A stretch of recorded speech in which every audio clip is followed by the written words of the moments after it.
one of the greatest things that happened in Nairobi was the ability to bring around in one room virtually all the different players with regard to the blue economy. We had our scientists there. We had our entrepreneurs there. We had governments represented. We had civil society represented. We had small indigenous groups represented. And I think the first thing that came out for everybody was the issue of sustainability and the recognition that it requires all of us acting in unison to be able to achieve the objectives that we desire. When it comes to fishing, how do we ensure that we use and protect traditional methods and livelihoods of maintaining our indigenous peoples? Secondly, when it came to science, it was very clear to all, and I think it was for the very first time, that we were all able to recognize the threat of climate change to our oceans and to individuals, because we were able to galvanize in one room what Jamaica alone or Kenya alone could not do. But here we had the ability to put in one room expertise from across the globe that could benefit each and every one of us. So the issue of partnerships, that if we're to achieve our objectives, we need partnerships. We need to be able to put people together. When it comes to issues that were related to overfishing and the exploitation of resources as a result of lack of protection of our fisheries, we were able to come out with clear policies and programs as to how we would go about that.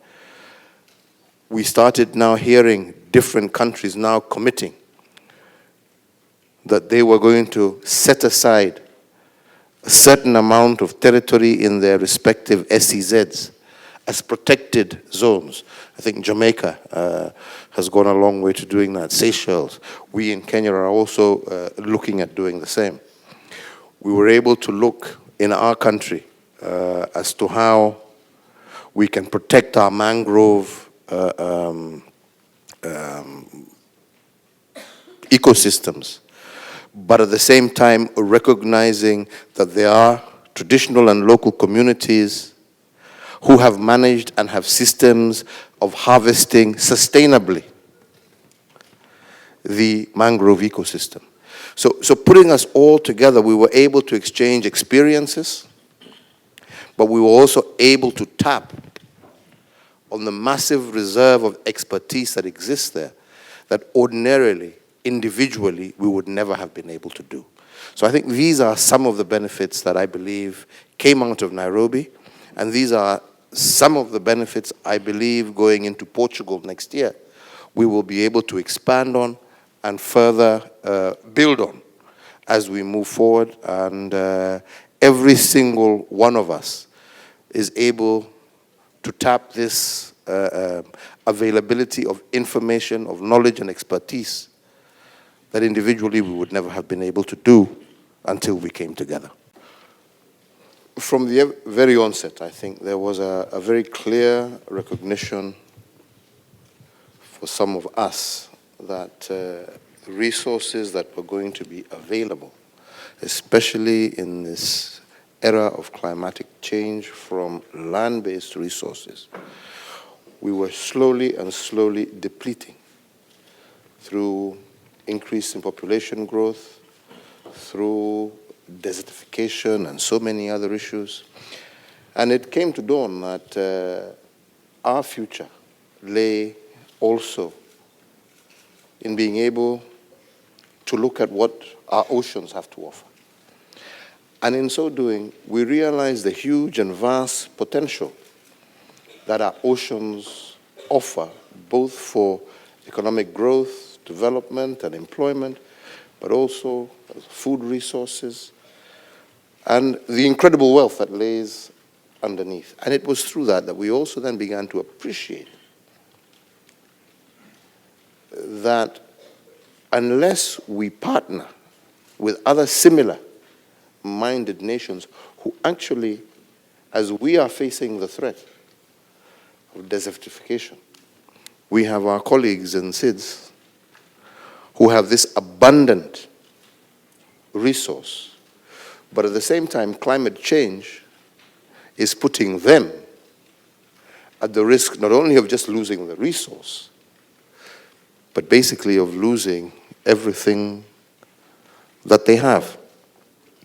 And it was from this we realized and recognized that we need to partner together with them and together with the entire global community to be able, number one, to protect and to ensure that these resources are used for maximum benefit of our indigenous populations, but also to protect these resources. And ultimately, the issues of climate change are actually intertwined and interlinked. And this is what made us recognize that our oceans are a critical part of the future of humanity.